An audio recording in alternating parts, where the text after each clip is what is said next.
Welcome to the Novel Idea Society for January. It's crazy. We're at the end of January. This month, We Had a Hunch by Tom Ryan, and Tom Ryan is here with us tonight to talk about the book, to talk about writing, and all of those fun things. How are you? I'm great. How cold is it in Regina right now? That's my It's big actually not that curiosity. bad. It's only like -10 right now. It actually feels kind of Okay. springy, but it was like -40 4 days ago. Oh my So goodness. and then we were able to wear like light jackets till like Christmas. So global warming. We're winning. Well, yeah, that's not winning, but yeah, we were down to -16, which is really cold for us here in Nova Scotia. So, yeah, I'm doing great. This is really fun. It's you guys are 2 hours behind me, so it's 9 o'clock here, which is bumping up against bedtime. But I'm wide awake. I had a late coffee, so I think I'm ready to roll. Okay. Do we have any animals or children who may interrupt? We have a very tiny dog is sleeping right next to me. Oh, And what's your dog's name? she's Penny, and she's real sweet.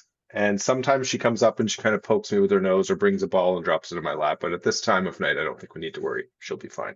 That's very sweet. I like to ask about the Yeah. animals. I was never that person, and then I got a cat like a year ago, like 40, first Hmm. pet ever. Life changing. Who knew? They're fun. They're nice. They're They're amusing. fun. They're Um, love all the time. but they do throw up randomly in the most inconvenient places. So Oh my God, yeah. you We have to won't do get the into that, like, but you're very believe pretty, me. but not very smart. You're very pretty, but not very smart. And she just, meow, meow. Exactly. Anyways, we're not here to talk about our animals. We're here to talk about We Had a Hunch. Before we get into the book, I need to know what you read when you were younger. Well, that's a great question. And I actually have some display models here. You might not be surprised I knew it. I knew it. to I knew it. I see knew it. that I have actually, this is just a small selection of my Nancy Drew collection.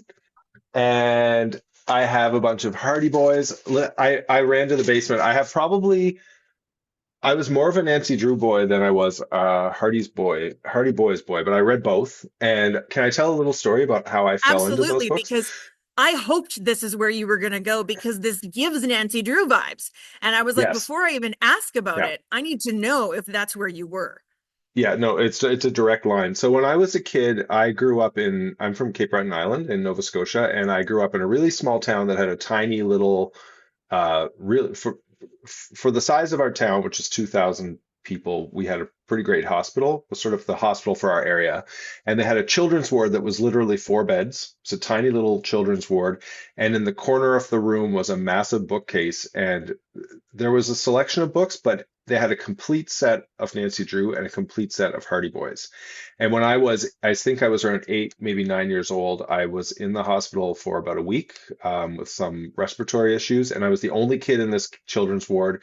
It's kind of scary when you're that age. Mom and dad leave at the end of the day and go home, and the nice nurses would check in on me, but it was really just me in this room with all of these Nancy Drew and Hardy Boys books.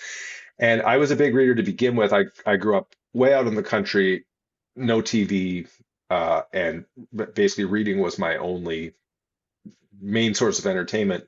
But I hadn't read any mystery type novels until I was in the hospital, and I basically spent a week poring over Nancy Drew and Hardy Boys and became an instant mystery fan, instant fan of teen detectives. And I just really love those books. When you go back to them now, they're not 100% satisfying. They're better And to leave them in your nostalgia than to yeah, actually reread them. yeah. And they have the coolest covers. They have these amazing kind of atmospheric covers. I love this one with this wild stingray on it. And I think that the aesthetic implies that they're going to be cooler than they are, but they were a lot of fun, and I read lots of them. And then I moved into more adult stuff as I made my way through school. Agatha Christie and Stephen King, lots of dark, mysterious, suspenseful stuff for sure.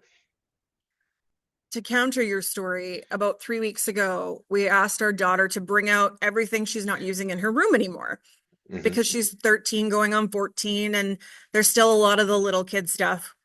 And the very first thing she brought out was all of her books. Oh Clunked no. them down in front of me and said, I don't need these. I don't read anyway. And Tragedy. the dagger to my Yeah. heart. But on top of the pile was a Nancy Drew novel because I had bought Mhm. it for her. Like, I love these at your age. She didn't read Yeah. it. So it's Yeah. still sitting. I gave away a lot of the books to like my friends with younger kids, but I kept that one thinking maybe I'll read this one. I probably read it when I was a kid, but Hmm. because the paperback ones are now much easier to get a hold of. Yeah. But yeah, she just dagger in my Nancy Drew loving heart. Where did the idea for We Had a Hunch come from? Well, I think that, I mean, the seed was planted way back then when I was a kid. I just really became a mystery fan. I love mysteries. And as I grew up and, moved into all different types of, I'm a big reader. I always have been. I always kept coming back to mysteries. I've read widely among all genres, primarily fiction, but I always find my way back to mysteries. And so when I started writing books, around 2010, 2011 is when I wrote my first novel, and it was a young adult novel that was not a mystery in any way, shape, or form. But I spent a few years writing YA, contemporary YA, and it was doing all right, and I was enjoying writing those books and learning how to write those books. But at a certain point, I decided I need to do something that's a bit more fun, a bit more for me. And I wrote a young adult murder mystery. And it was at that point that things kind of clicked for me. Okay, I like to write mysteries. I wrote another YA mystery, and at a certain point, I decided to make the leap into adult mysteries. But I didn't put the teen detective behind. I kind of put that teen readership behind, but I moved into an adult uh, milieu. My books are a lot broader in scope than the YA books I used to write, but I tend to always keep a teen detective in the mix somewhere. So my last book, The Treasure Hunters Club, which came Mhm. out last year, has multiple main characters, but one of them is a 15-year-old girl who's trying to solve a mystery. So all that is to say that I've always had this sort of soft spot for teen detectives, and I just love the idea of somebody who's sort of young and still figuring things out in terms of who they are, what's their place in the world, what does their future look like, all the typical high school questions, but then get caught up in solving a mystery. I just think it's a really cool juxtaposition. And so at some point, because I had so much experience reading and writing about teen detectives, I started to ask myself the question, what happens to these teen detectives when they grow up? Because um, we see them at a very specific point in their lives, that high school, that cusp between childhood and adulthood. And sleuthing obviously is kind of an intriguing way to spend your time, but presumably these Nancy Drews of the world and the Hardy Boys of the world grow up and move into middle age just like the rest of us have to. And it was always really interesting to me to kind of imagine uh, what their lives would look like having had this really kind of intense experience in their younger days. And that was where We Had a Hunch came from. I remember the Treasure Hunters Club is on my to be read list. My to be read list is a little embarrassing, I like have one too. long, embarrassing long. I have one But I too. remember it catching my attention because it had National Treasure vibes, if I Yes. if I remember correctly. Yeah. And It's sort of a that's fun why I put it on romp. my list. Yeah. Yeah. And the National Treasure, one way to look at it is the Goonies meets Murder, She Wrote. There are old people solving mysteries. There are teens solving mysteries. There's a legendary lost treasure a la the Goonies. So, yeah, I like to write books that are sort of fun. Ideally, they kind of strike the balance between being a fun page-turning premise, kind of a hooky premise, but also a logically built, satisfying mystery with a denouement, a resolution that surprises but satisfies the reader. You said it's set in the Kootenays. No. Where is it set? Am I The deaf? Treasure Hunters Yes. Club is set in Nova Scotia. Oh, okay. So being Canadian really factors into your writing then. Yeah, it does, for sure. I mean, We Had a Hunch is actually set in Massachusetts, mainly because for these characters, I really felt that they needed to be American for various reasons. There was some sort of backstory that just made sense. But pretty much everything else I've written has been set in Canada. How did you get your first book deal? Cool. My first book deal. Okay, so that's kind of a fun story. My husband was in the Canadian Navy for 25 years. He hit his Oh, 25 wow. years and he retired a few years ago, and he now works for the federal government. But when we were living in Halifax in 2010, he was still in the Navy. I was working, I had a great provincial government job here in Nova Scotia, and I came home from work one day and he said, how would you like to move to BC and write that novel you're always talking about? He'd been unexpectedly posted from Halifax to Esquimalt in Victoria, Oh, and wow. yeah, so it was sort of it was a big life moment, and I had always wanted to write a book. I'd recently turned 30, and always talked about writing a novel. It was sort of my life's dream, like top of the bucket list was write a novel. I didn't really have any aspirations beyond actually finishing a book. But we moved to the West Coast. He took off on a ship. I knew nobody in Victoria at all. So it was me and the dog. I was going to dog parks to try and meet people. And I was trying to write this book, and it was a mystery and for adults. But on a whim, I decided one night, listen, I don't know anybody in this city. I'm going to see if I can find a writing course, like an evening course in writing, just to meet some people and maybe kind of, lean into this writing moment in my life. And the only course being offered in Victoria at the time was called Writing and Publishing for Young Adults. I'd never thought about writing for teens. I'd never thought about writing for young adults, but I took the course just to meet people. And it turned out that the woman teaching it was a woman named Sarah Harvey, who at the time was the acquisitions editor for Orca, which is a great youth publisher on the West Coast. And she really liked my stuff. She liked the exercises I was doing in this class. And she took me aside at the end of the course and she said, listen, I think you've got some potential, and I'd love if you would be willing to consider writing enough for me. So I kind of dropped what I was working on and jumped headfirst into my what was sort of a coming of age. They say your first novel has to be the novel that gets all your own personal stuff out. And that's the book I wrote, and she accepted it. And kind of unwittingly, I stumbled into writing for teens, and I did that for almost 10 years. How did you segue that book deal into one with a major publisher? Because getting into the big guys is not an easy thing to do. No, it's not. And I think one of the things I like to tell when you write books and when you publish books, you meet a lot of people who want to write books and publish books. And I have a lot of these conversations. I do this sort of thing all the time, and I do a lot of classroom visits. And one thing that I like to tell people is, I tell everybody who's aspiring is just keep at it and allow the journey to unfold the way it's supposed to.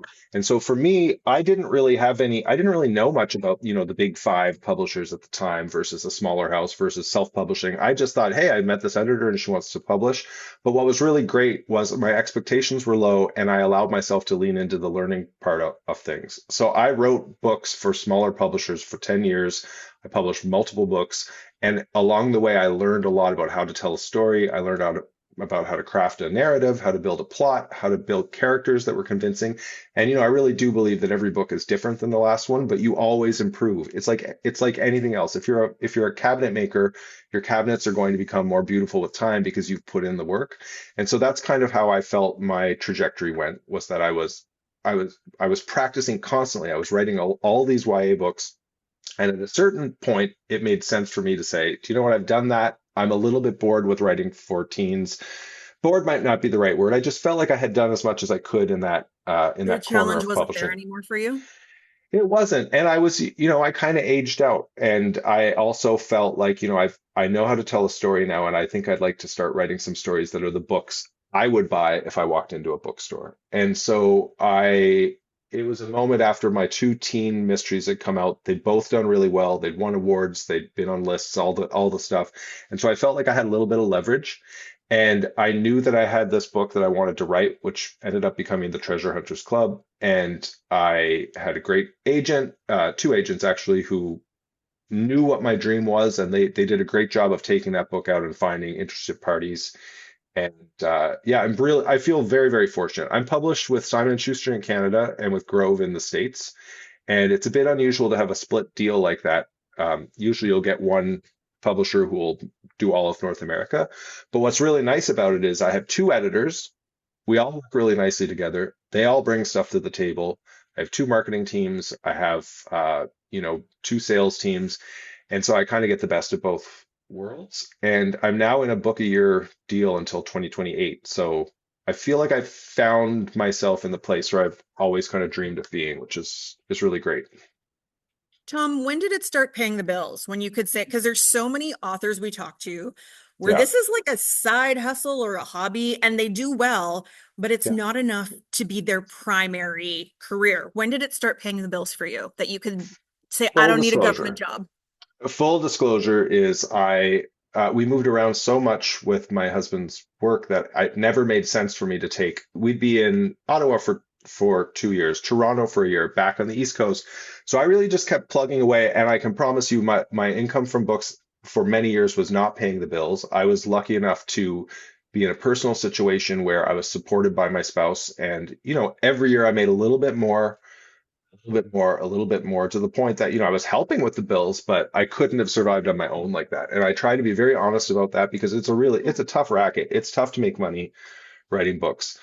What really changed for me, from a financial perspective is in 2022, one of my YA books was almost turned into a TV show. Ah, Yeah. And so we went from Canadian book money to Hollywood money for 1 year. I wrote on those scripts. I was part of the writer's room, and it really kind of put me up to another threshold. And from that point on, uh, the subsidiary rights can be really valuable. If you're lucky enough to get option for TV and some foreign rights deals, those add up quite quickly and can become, a sustainable, modest, still modest, but sustainable income for sure. So every year is different.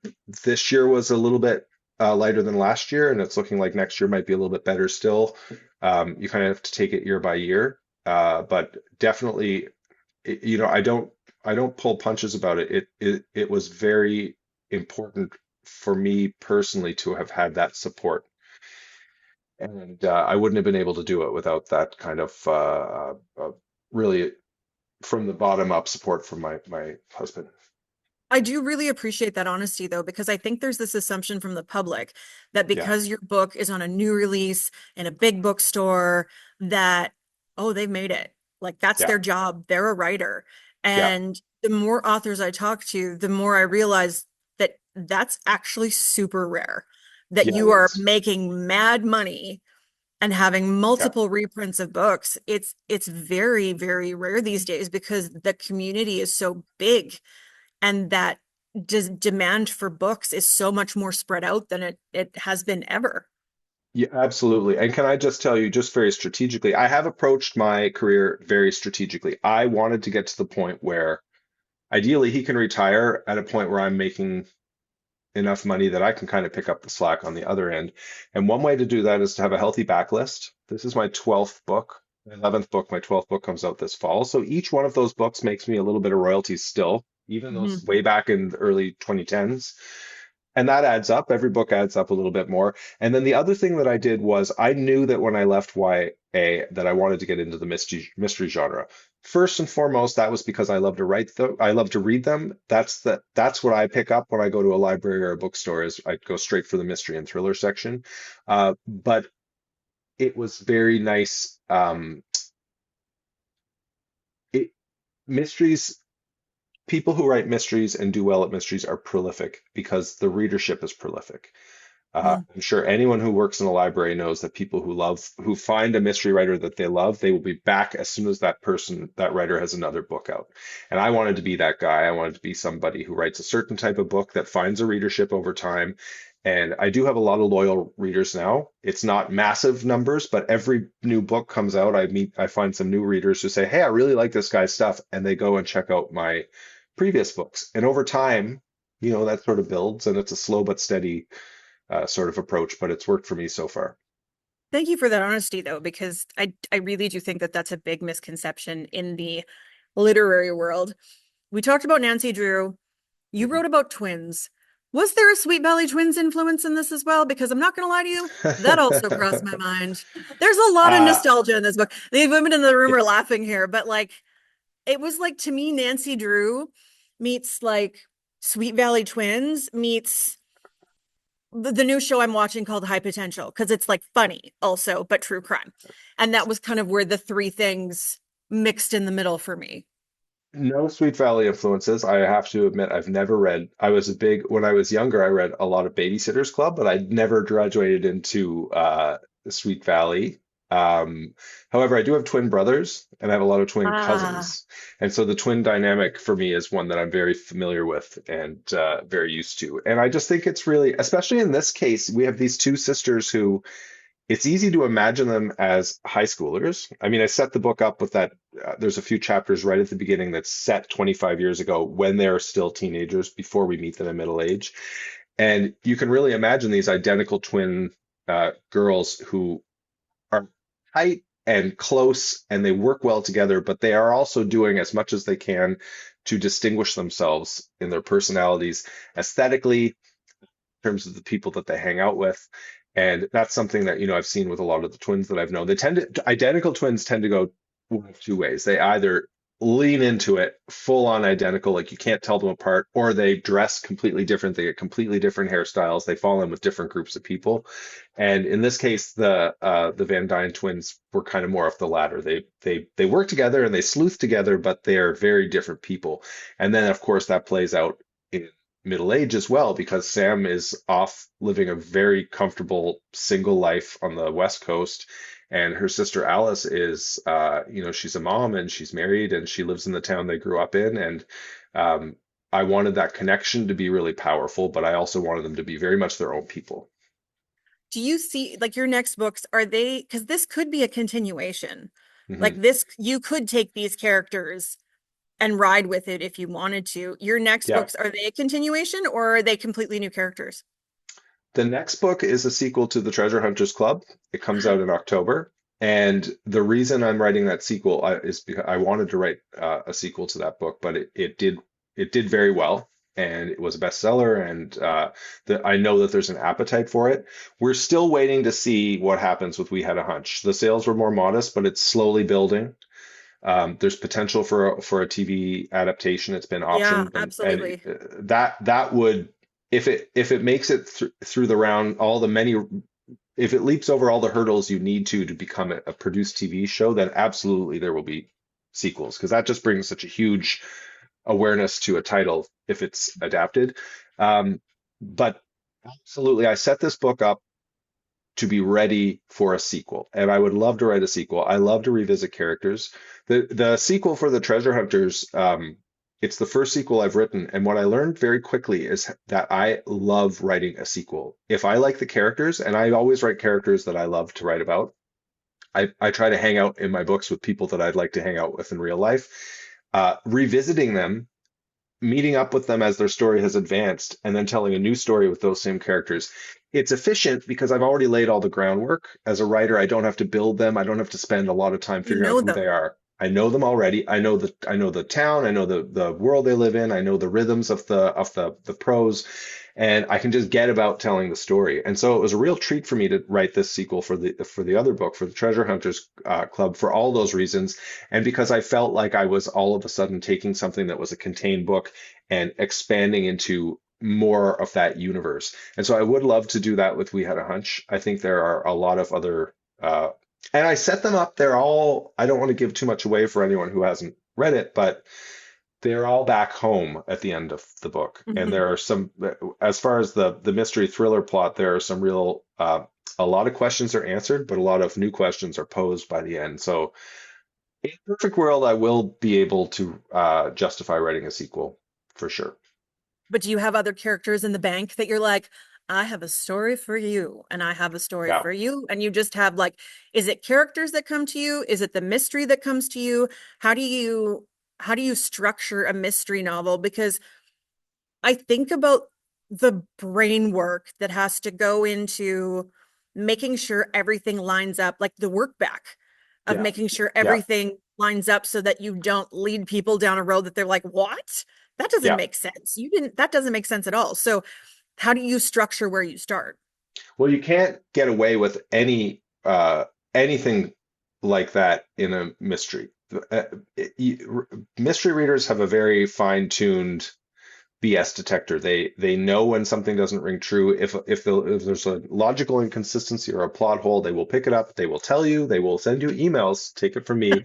And so I take that very seriously. Mystery readers want to feel like they're being taken on a, a, a journey through the book in the presence of a self-assured writer. They want to feel like the story being told is being told to them, that the rules are being followed, that this is a fair play scenario, so that when they get to the end, they want to be surprised. They love mystery readers, myself included, love to be surprised at the end, but they don't like to be surprised by something that just doesn't make sense. It all has to fit together at the end so that you can say, oh man, I should have seen that coming, or I kind of suspected that, but I didn't know for sure. That's the satisfying ending. So to answer your question, I plot exhaustively. I am from the minute I have the ideas don't come from characters so much as from a premise. I have sort of an idea. Wouldn't it be cool to tell a story about teen detectives grown up? Wouldn't it be cool to tell a murder mystery in a town that's known for a missing pirate treasure? And once I have the premise, then I start playing around with ideas, and then I get into serious plotting. So I am like I take it to as far as you can when it comes to plotting my books in advance. Every chapter is figured out. I have an index card with all the details of what's going to happen in every chapter. I know what my midpoints are. I know what my beats are. I know what my red herrings are. And until I have all of that figured out, it's like telling myself the story before I can write the story. Then I start writing once I have all that stuff figured out. And there's lots that surprises me. I mean, things will change. Characters tend to take over sometimes and drag me in a direction I wasn't expecting.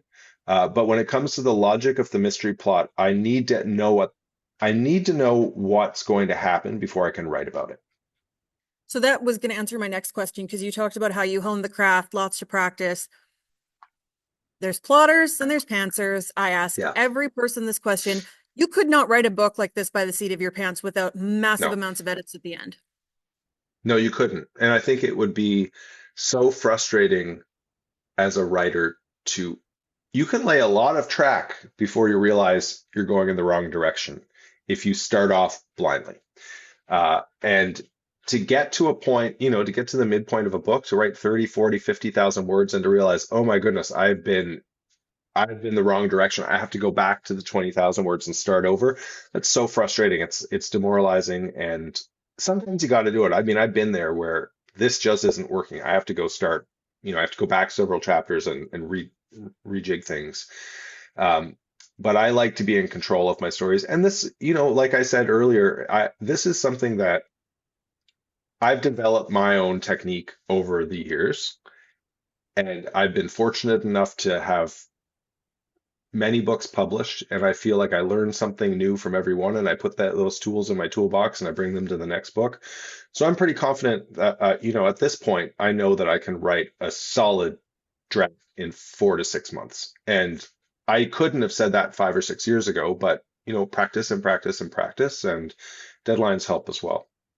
What kind of schedule do you keep in that case? Are you writing from this time to this time? Do you treat it like a government hours 9 to 5 job, or how do Yeah, you go into that writing world? I write every day, and I'm sure that I won't be the first person to bring up the book On Writing by Stephen King. But way back in 2010, when we moved to Victoria, and my husband said, "Why don't you try writing a book?" I knew that I had a 6 month period to try writing a book, and I didn't know how to write a novel, but I decided to do as much research as I could. And the book that really opened my eyes more than any other one was Bird by Bird by Anne Lamott, which is a fantastic book for aspiring writers. But the one that really gave me the nuts and bolts practice tips was On Writing, because I knew Stephen King, who I love, is one of the most prolific working novelists out there. He writes so many books. He's written so many classics, and he's written a lot of books that we forget about. And he used to put 2 books out a year. He's kind of moved into more of a book every year or so. But if you look at his backlist, it is just enormous. And they're also doorstops. They're giant, fat, thick books. So I knew that what he did whatever his method was would be worth paying attention to. And he says right out in that book on writing that he writes 6 days a week and he tries to get 2,000 words a day. And so that was the challenge I set myself back then was 2,000 words a day. I said 5 days a week, give myself my weekends off. And I pretty much stuck with that. I mean, we're talking 15 years ago. I try to get when I'm drafting 2,000 words. If I get 2,000 good words, I feel like I've done a solid day's work. I'm always either in plot mode, which is a little bit different, where I'm still at my desk, I'm working out ideas, or I'm in drafting mode, where I'm, you know, trying to punch out those 2,000, 2,500 words. And it starts first thing in the morning. My head is freshest when I get up. I'm an early riser. Take my dog for a walk. I'm at my desk by, 7:30 with my coffee, and I try not to get up till I hit my word count. And then, as this career has progressed, a lot of other stuff has, filled it up as well. I do a lot of these kinds of things. I do book clubs. I do, I blurb for other people. I do some, advanced reading for people. And then there's all the marketing and promotions that comes along, social media, writing, articles for online outlets. That takes up a lot of time as well. So I tend to kind of divide my day in half, where mornings up until lunch are the writing, and then in the afternoon I do the other stuff. And it is a full-time job. And I pinch myself that I get to do it. I'm one of the lucky people who, if you had said to me when I was 8 years old, what do you want to do when you grow up? I would have described literally exactly this. So I don't take it for granted, and I try to take it seriously. Do you ever come out of it? Do you give yourself a break? Like if you're in that intensive writing period where you're trying to get a book to a deadline to an editor, do you Mhm. ever allow yourself time to just stop? When I'm in deadline mode, I'm basically full steam ahead. And I love doing it. It can be frustrating, but I just enjoy doing it so much. I don't really need to stop at this point. I don't have writer's block anymore. I just kind of keep at it. It helps to have a roadmap. Like I said, I plot so exhaustively that keeps me kind of going every day.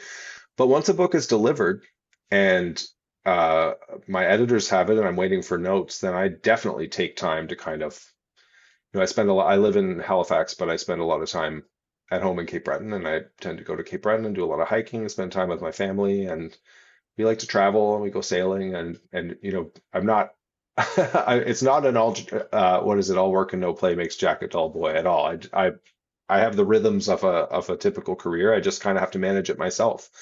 And yeah, I do find when I'm in book mode, I go to bed thinking about the book. I wake up thinking about the book, and I love that. It's really cool to have something interesting going on in my brain.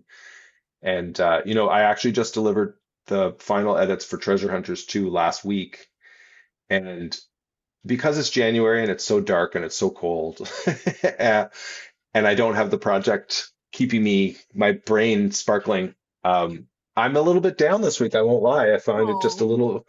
I mean, I'll be fine, but it's just there's a bit of a gap there, and I need to do one more round of edits before I can start the next book. But I'm ready to go. It's plotted, and I will start writing that one probably by mid to late February. So, what is the name of the next book? I'm like, I we can't. keep talking about this next book. What's the next book called? It has not been announced yet, but I will show you that it's this is the Treasure Hunters Club, which is the one that came That's out the last OG. year. Yep. Yeah, and I just saw the cover mock-up last week, and it's equally beautiful, similar but different. And the title's really cool. And I will be announcing it on my social media sometime over the next few weeks. So it's at Tom Ryan Author Fine. on Instagram if anyone's interested. Okay. Follow him on Instagram. Apparently, he's not going to give us the scoop. Um, when it comes to what you're reading, what your husband reads, Hmm. do you have the same interests when it comes to books? Because that could go one of two ways. That's a great question. No. Uh, Like he could care less about what you're interested in, is my guess, because that's how my husband and I work. sometimes literary fiction is the kind of crossover. If there's a big, I can't remember the last one that we both read, but we've both read similar books. Well, I'll read a book and I'll say, I know that you'll like this. You should read it, and he'll read it, and vice versa. And we're both very good at picking books for each other. And every year for Christmas we tend, and for our birthday we have a kind of a challenge where and he's really great at it, considering he doesn't read my kind of stuff. He sets himself a challenge to buy me a book that I haven't read or heard of, but he thinks that I'll like. And he always picks something great that I've read. What was the I need to look up her name, but it was Death of the Author. It's a Nigerian American writer, uh, Nnedi Okorafor. Great book. And I'd never heard of it before, and he picked that out for me. But no, I'm reading mysteries and thrillers. I would say 3 out of 4 books I read are mysteries or thrillers, and widely. I try to keep on top of what's new, but the book I'm reading right now is the first Raymond Chandler novel about Philip Marlowe, The Big Sleep, which is like kind of a noir book from the 40s. And I've been reading Patricia Highsmith lately, who's amazing. And he reads a lot of big, dense historical nonfiction. Why is there one in every relationship that has the war It's interest? yeah, he reads the dad books, and I read the more fun books for sure. There's one in every relationship, I swear. It's true.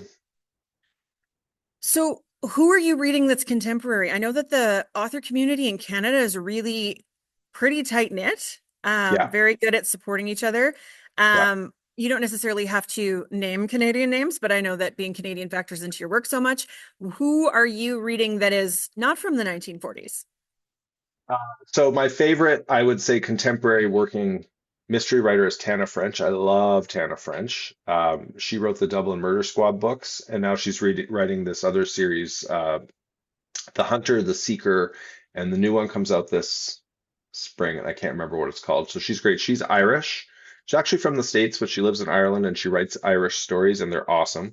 A Canadian author who I really enjoyed his last book is Daniel Ailman, and he wrote a book called I Might Be in Trouble, which I thought was just so fun and fresh. I don't know if you've read it, but he's great. And it's the premise is a young, kind of a messy young 20 something, I guess Gen Z gay guy living in New York, I believe. He's a writer, and he had a successful debut thriller, and now his career is kind of on the skids, and he's kind of scrambling to figure out what's happening next. And he can't figure out what his next book is going to be about. And he has a one night stand with this guy, and he wakes up and the guy is dead in bed. And he has no one to call except his literary agent, who is this kind of classic old school broad New York broad literary agent, and she helps him figure out this thing, and it's awesome. It's such a fun book, I and mean, you had me at the title because if it's yeah, I might be in trouble, yeah. you know they're in trouble.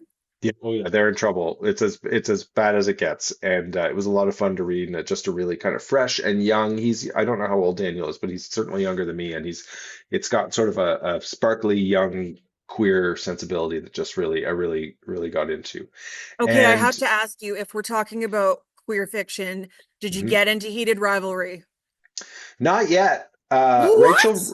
I know Rachel How Reed did you lives. manage to escape it? Well, I know all about it. I mean, I know it. Yeah, It's impossible to escape, but I know all about it, and it is 100% on my watch list. I haven't read them. I'm not a romance guy, but I think I probably will end up trying out at least the first one just to see how it is. it's But not even the first book, it's the second book. is it? Oh, okay, so you're down the rabbit hole here.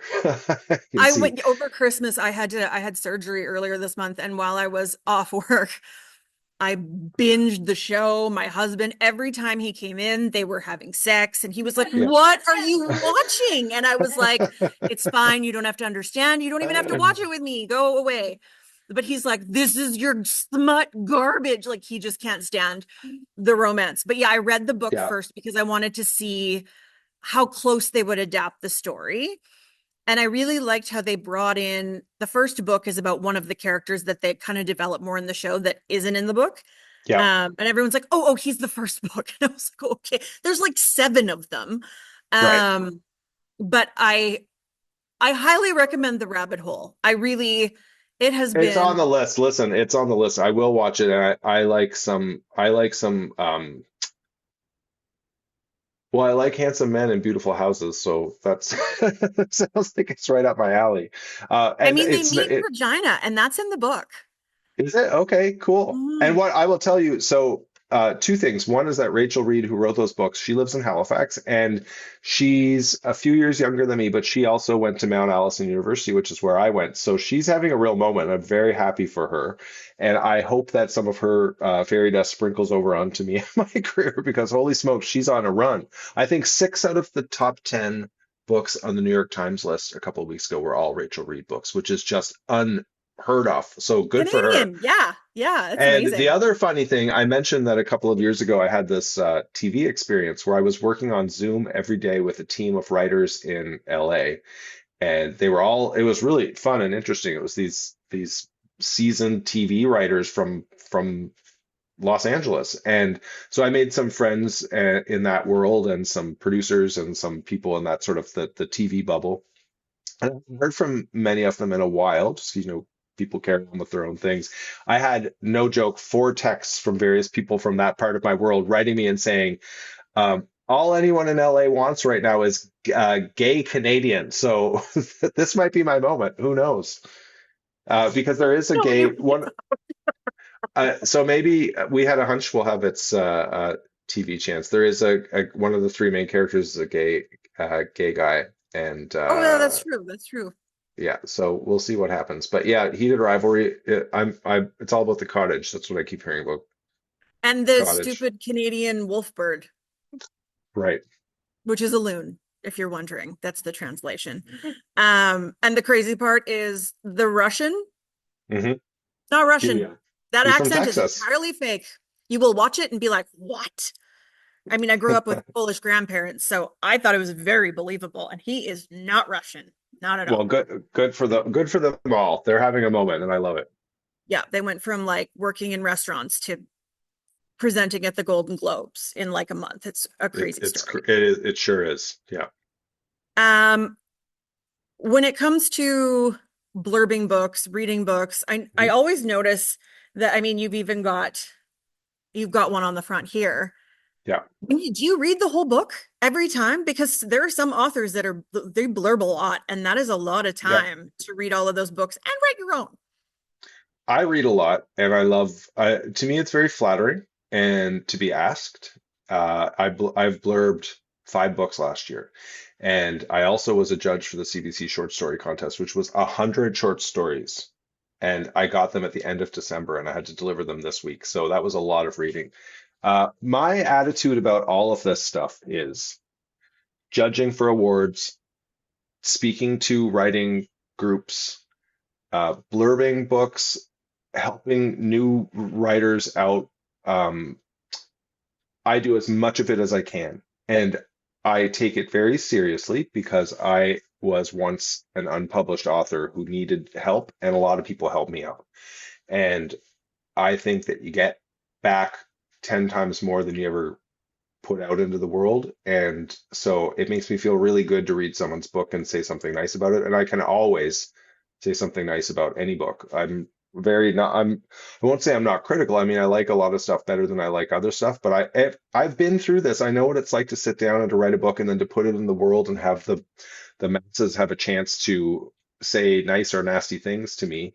And I don't, I have pretty thick skin at this point, and I don't take any of it seriously, but I know how hard it is to write a book. I know how much work goes into it. And I think anyone who takes the time to sit down and figure out how to write a novel, whether it goes anywhere or not, I just think it's an amazing thing. How many of us have said, I really want to write a novel someday? And it's tough. And so a lot of us don't get around to it. But if somebody has taken the time to make it happen, I try to be supportive and helpful in any way that I can. I need you Um, to level with me though. Have you not liked them and still said something nice? You don't have to name um, names. I just no, want no, to no, know. I won't name names.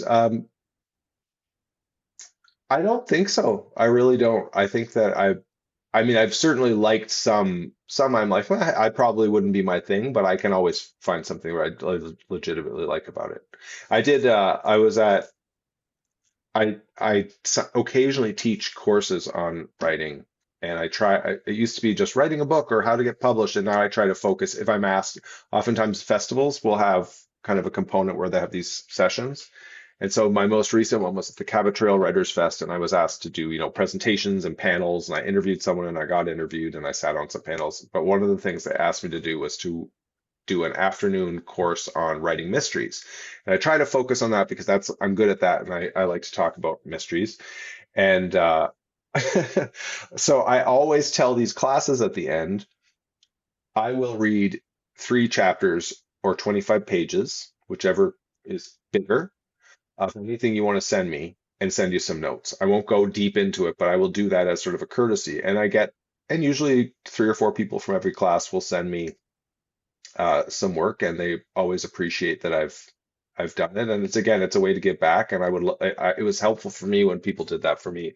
But I made the mistake of doing this class, and I told the 8 or 9 people in the class, I will at the end of the day, I said, and if any of you have anything you want me to take a look at, I won't read your whole novel. I don't have time, but I will read a few chapters. And then I went straight from that class to a big panel discussion on stage, and it was a full room. And that was still fresh in my head. And I made the mistake of telling that story that I had just said that to this room full of people. And someone put up their hand and said, "Well, can I send you my stuff?" And I said, you can, one time only, anyone in this room who wants to send me anything. There must have been 100 people in the room, and I had at least 12 emails that week from people sending me their stuff. So you have to be careful, but it was fun. I like to read. I like to see what people are working on. Every once in a while you get like a real gem and you're like, man, this is amazing. And I'm always supportive and I'm always positive and I always find something nice to say when people share their writing with me because it's very intimidating. But every once in a while you find something and you're like, holy smokes, this is really, really good. And I think that you should consider doing X, Y, and Z and try and put that extra push behind them. You say you read a lot. Do you audiobook? Oh yeah, constantly. What is the accurate speed with which to listen to an audiobook? Dead on, number one. I don't What? alter it. Don't alter it. It's so slow. No, I listen to them and I get through 2 or 3 a week. I'm listening right now to this is the one I'm listening to now, and it's just nuts. It's called Best Offer Wins. Oh, I saw that in the library. It's like watching a slow motion train wreck. I cannot stop listening. It's wild. I do love and I found that audiobooks have gotten so much better with like dual narration or almost like radio plays. Mhm. And you can do a lot around your house or like You out for a walk and it's stuff because you just get sucked right in I versus just say like this one person. all the time. It's the single best way to literally do 2 things at once is to listen to an audiobook and clean your house, or listen to an audiobook and take my dog for an hour long walk, or listen to an audiobook and go for a workout at the gym. I can do 2 things at once. It's the best. I love it. I also recommend it for grocery shopping if you don't want to talk to people because you have headphones in and they won't bother you. Great idea. If you need a I life like hack. talking to people though. I like talking to Well, people. I do to a point, but the career I chose was one of public facing. And so Yeah, sometimes when I'm just getting groceries, I just want to get groceries. I don't want to talk about what the premier did today. 100%. Um, but I don't have that job anymore. So I can have an opinion now, which is the weirdest thing in the world. After 20 Hmm. years of having no opinion, I can like a Facebook post that has an opinion. Yeah. Have I done it? No, because I don't feel good about it. Did you ever Uh, cross paths with Stephanie Domet? no, no. She was our Halifax CBC woman. She did the afternoon show, Oh, okay. and she quit CBC because for exactly the reasons you're saying. She quit about 10, 12 years ago because she stopped. She decided she was sick of not being able to express her opinion. So yeah, good on you. That's not why I quit. There was an opportunity that fell into my lap and I was doing and you might feel like this writing books because it's fun, even though being a journalist isn't always fun. I was having this, like, what do I want to do when I grow up Hmm. conversation with myself because it had been almost 20 years. And it's like, am I going to hunker down and do this for another 20 years because I'm only 40? Well, I'm 42, but same. Hmm. Or am I going to go do something else for 20 years Yeah. and try something different? And so it was the scariest thing I've ever done.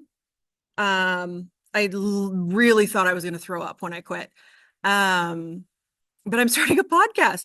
So I mean, it's six of one, half dozen of another. So there's ways around it, I You're the think. boss, though. And I can have a podcast with an opinion. I still probably won't though, because I'm a chicken.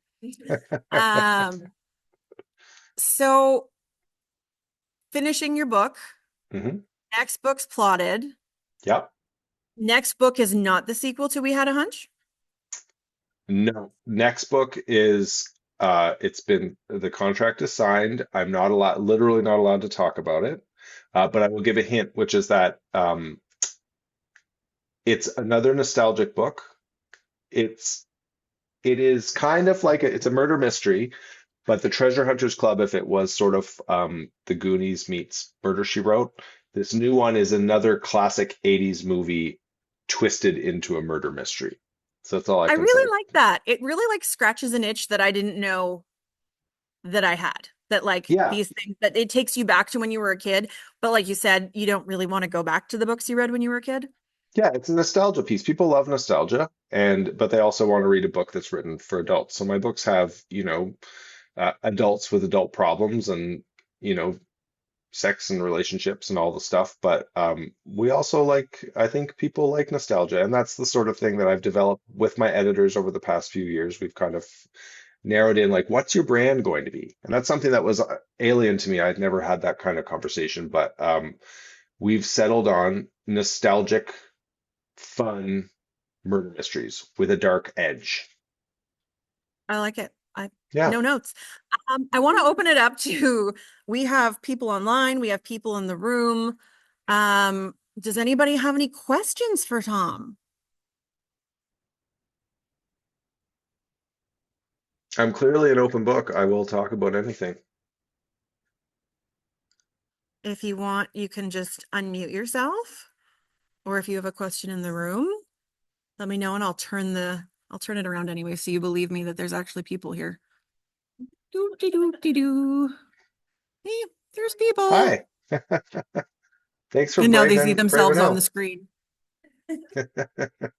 Mm. Did you hear that? No, Tom's favorite what? Stephen King book. Oh Lord, that's tough. Probably It. I love It. But I have a soft spot for Dolores Claiborne as well, which because back in the 90s it was filmed in Nova Scotia. It was one of the first big films ever shot in Nova Scotia, and it's a great film and a great book. Anybody else? I think the crowd is oh, Oh, she likes the suspicious bitch line. great. Are You're you a welcome to reality use that. TV junkie? Is that where that came from? No. Oh, I mean, I used to watch Survivor, but I haven't watched anything new in quite a while. I Why? feel like the crowd feels put on the spot. I do. Um, If you like murder mysteries, I would say go with The Traitors. That would be a good reality show for you. B, go Yeah.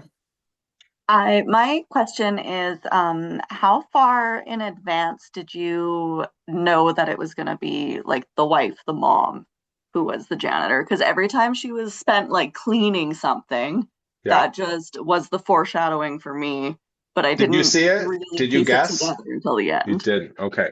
Um, I knew I knew the kid first, but I knew it all before I actually wrote the book. I knew who would be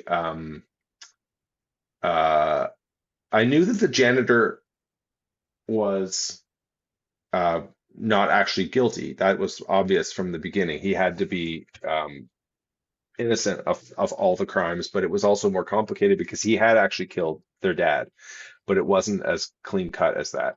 And so at a certain point, I realized I wanted it to be a really surprising character, and it kind of made sense because the first few times I started trying to figure the story out, the mom was not really much of a factor in the story. She was just kind of off on the side. And then at some point I thought, I have to give her something to do. And then I thought, oh, okay, here we go. This might be an interesting twist. And that's kind of how things came about. Awesome. Yeah, I did really like the twist that like now she was making work for her husband. I thought that was just kind of interesting. Yeah, yeah, and her daughters as well. Anybody else?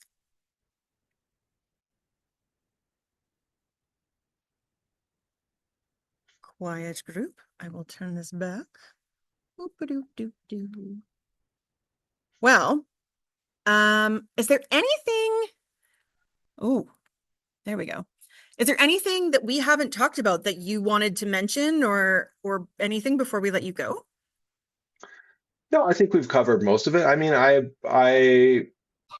I would say if you find, and I'm not just saying this for me, but if anyone out there finds someone that they love to read, it's always really helpful to um, give them a review online. That's Do you go into Goodreads?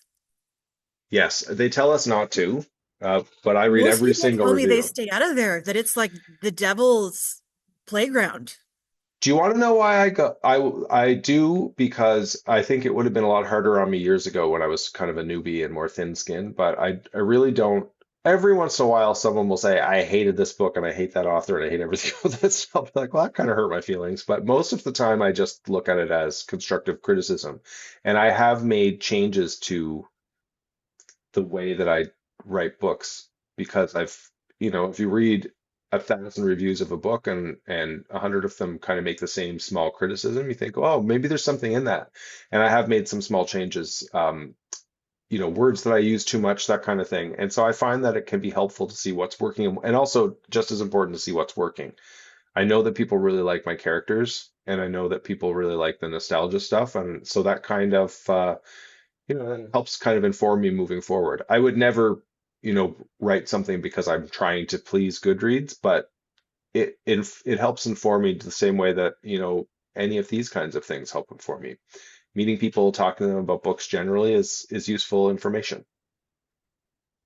I'm so impressed that you do that with just like your head up because most people tell me they won't go within, I mean, it's on your phone, but within 10 feet of Goodreads. They're just like, Yeah, that's not a place for me. Other people can think what they want. I just like it for a tracking purpose. I will rate with yeah. stars, but I very rarely leave reviews. There was one book I read last year that the content was great, but the layout was chaos. And I Hmm. was like, I would have got so much more out of this book if it was laid out properly. Yeah, And it was a book that was a compilation of a bunch of different things, but they tried to make it pretty instead of practical. And right. so it was kind of a nightmare to read. And that was the only review I think I've left in like 2 or 3 years because I was just like, this is bananas. I can't. See, that's useful. And rule number one, if you're a writer and you read a review and it's not good, don't ever respond. Just rise above. That's a journalism rule too. Yeah, don't That's a journalism engage. rule too. Do not Don't engage. engage. Yeah, Though I have on occasion responded to hate mail because I think that they don't believe that you see it. right. And I like to remind people that, like, the people who create things, journalists, authors, they're human beings. They can read what you're writing, and you might just be putting it out into the ether to think that no one's going to see it. But we get it. We see it. It's Yeah. not super nice. It's the curse of the online world that we live in. Yes. Well, Tom, this has been absolutely delightful. I am so excited to see the sequel to that next book and hope that this turns into a TV series because I also watched the Nancy Drew TV series with my daughter a few years ago. So I Yeah, it really was leaned fun. into that. But yeah, I absolutely loved it. And everyone here is just grateful that you made some time for us, especially since it's 10 o'clock where you are. Yes, And no, I'm going to go crawl into bed with my Raymond Chandler book, and this was a lot of fun. I really appreciate everyone taking the time. And if anyone's interested in following me online, I'm at Tom Ryan everywhere. all right. Thanks, Tom. Have a wonderful night. You too. Take care, everyone. Thanks.